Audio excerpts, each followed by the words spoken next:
Hello sir, मेरा नाम वृंदा है। वृंदा वृंदा वृंदा हाँ हाँ वृंदा। जी। और मैं यहाँ से पीजीडीएम इन मीडिया मैनेजमेंट की पढ़ाई कर रही हूँ। हाँ वृंदा। मुझे आपसे पहले तो ये कहना था कि जो आपने इतने सारे इंसिडेंट्स आज बताए वो बहुत ही अच्छे थे और हम सब बहुत इंस्पायर हुए। सर, मेरा क्वेश्चन ये है कि जहाँ से आपका संघर्ष शुरू हुआ और आज जहाँ आप हैं, कोई एक ऐसी चीज या कोई ऐसी आदत है जो आज भी नहीं बदली और कांस्टेंट है और आप जानते हैं कि ये हमेशा मेरे साथ रहेगी? है ना, बहुत जल्दी मूर्ख बन जाता हूँ, इमोशनल आदमी हूँ। हाँ, ये जरूर है कि एक आदत बदलना चाहता हूँ जो नहीं बदली, कि जब मैं खुश रहता हूँ तो मैं कोई भी वचन दे देता हूँ, बाद में उसको निभाने में बड़ी तकलीफ होती है,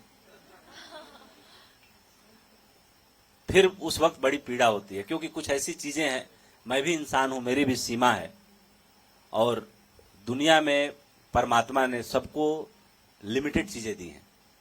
एक आदमी कोई अधिकार नहीं कि सारी चीजें वो प्राप्त कर ले, क्योंकि जिन जिन लोगों ने सारी चीजें प्राप्त की वो लोग भी इस पृथ्वी पर वैसे ही गए जैसे एक गरीब आदमी जाता है।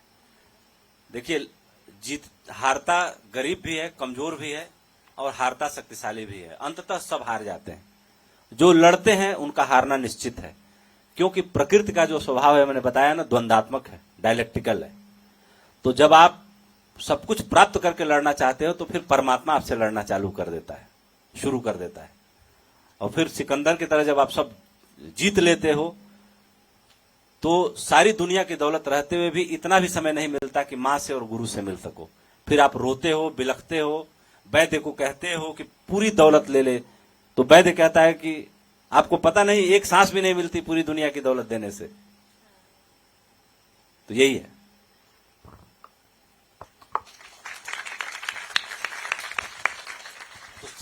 Hello sir. बताइए।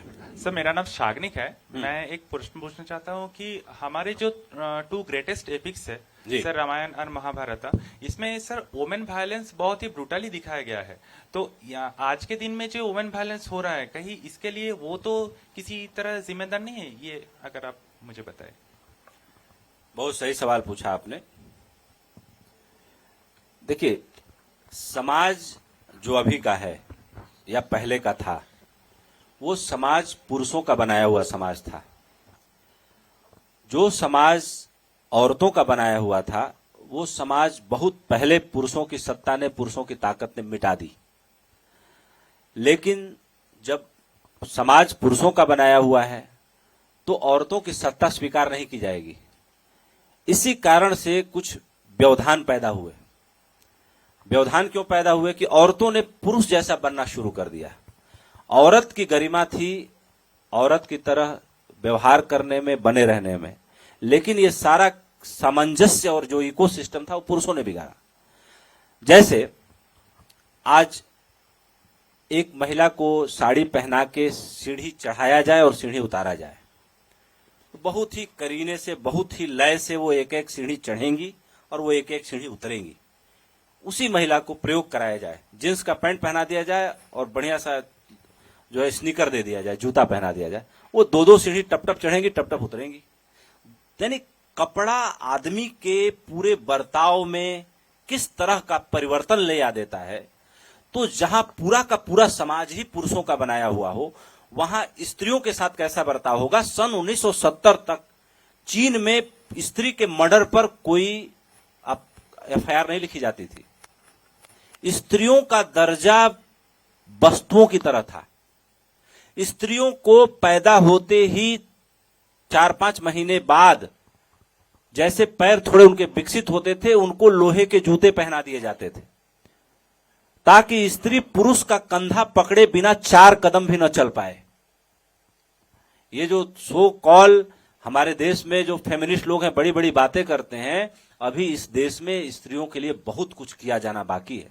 इसीलिए इस देश का पुरुष अभी भी बहुत दीनहीन है दुनिया के और पुरुषों के सामने, क्योंकि यहाँ की माताएं और बहनें अभी सबल नहीं हुई हैं, मजबूत नहीं हुई हैं।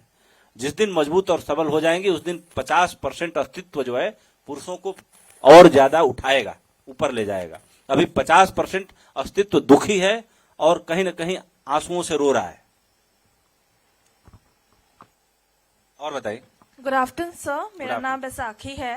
जी बैसाखी। मेरा ये प्रश्न था, हमारा जो जीवन है, जी हम कैसा भी काम करें, कोई भी काम करें, एक हमारा टर्म है फियर ऑफ रिजेक्शन। यस और कुछ बातें होती है लोगों की, और आजकल का जमाना ऐसा है कि जजमेंट मिलता ही है, बिल्कुल और सबका मन इतना ताकतवर नहीं होता। कुछ लोग बहुत इमोशनल होते हैं, कुछ बहुत ताकतवर होते हैं। तो हम इस फियर ऑफ रिजेक्शन और ये जो टर्म मोटिवेशन है, इस चीज को कैसे बना के रखे, मतलब आपका क्या पॉइंट ऑफ व्यू है एज अ पत्रकार? मैं बता रहा हूं।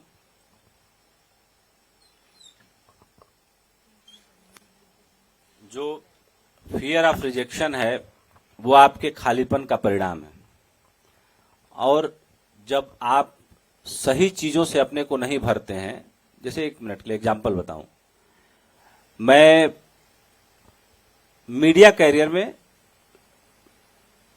पिछले साल 99 में मैं चीफ ऑफ ब्यूरो बना। आपके सवाल का जवाब देने के लिए बता रहा हूं, अपनी तारीफ नहीं बता रहा हूं। 2002 में मैंने सहारा अखबार छोड़ा। तब मुझे सहारा मैनेजमेंट में कोई नहीं जानता था, मैं एक साधारण कर्मचारी था। मैं अक्टूबर 2002 में मैंने स्टार न्यूज में भर्ती चल रही थी, मैंने वॉकिंग इंटरव्यू दिया, मेरा सिलेक्शन हुआ। 3-4 महीने ट्रेनिंग हुई, स्टार न्यूज ज्वाइन किया। फिर उसके बाद हम 2 साल स्टार न्यूज में रहे, फिर हम सीएनबीसी में गए। सीएनबीसी में 1 साल 1 महीना काम किया, फिर वापस स्टार न्यूज में आए। फिर 16 नवंबर तक हम स्टार न्यूज में रहे, और हम वहां सीनियर एडिटर के पद पे थे, और वहां का जो स्पेशल इन्वेस्टिगेशन टीम थी उसका हिस्सा थे, और वहां सबसे बेहतरीन स्टोरियां मैंने की। मेरे जीवन की पत्रकारिता का स्वर्णिम काल वो समय रहा। उसके बाद मैं 16 नवंबर 2009 को सहारा ग्रुप का सीईओ बना, डायरेक्टर न्यूज बना। तो उस समय से ही बहुत सारे इनविटेशन आते थे, और मेरे बहुत सारे कुलीग थे जो जाते थे, रात रात भर वहां बैठते थे। 2 बजे कोई आ रहा है, कोई 3 बजे आ रहा है, कोई ड्रिंक कर रहा है, कोई सिगरेट पी रहा है, कोई जो भी XYZ। दफ्तर कोई टाइम पे नहीं पहुंचता था। मैं इकलौता आदमी था जो, मेरी शिफ्ट होती थी 6 बजे, तो मैं 5:30 बजे दफ्तर में होता था, टाइम से अपना काम करता था। मैं किसी पार्टी वोटी में बहुत जाने में भरोसा नहीं करता था। कुछ पार्टियों में जाता था जो कवरेज के हिसाब से इंपॉर्टेंट होती थी। वहां भी बॉलीवुड की रिपोर्टिंग में हर प्रोड्यूसर सबको लिफाफे देता था, 1500-2000 रुपए के। उस वक्त में सब लोग उस लिफाफे को लेने के लिए रुके रहते थे। बंबई में बहुत सारे लोग हैं जो लाइव मुझे सुन भी रहे होंगे, जानते भी हैं। मैंने अपनी जिंदगी में कभी किसी से कोई लिफाफा नहीं पकड़ा, क्योंकि लिफाफा पकड़ना मैं अपना अपमान समझता था।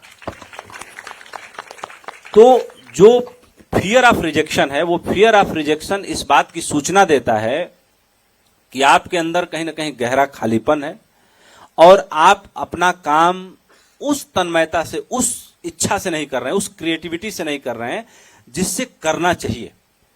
और रास्ता क्या है, ये कैसे पता चले कैसे करना चाहिए? यानी रास्ता वही है जिस पर महापुरुष चले। यानी आपने अपने फील्ड के किसी बड़े सफलतम व्यक्ति की जीवनी नहीं पढ़ी,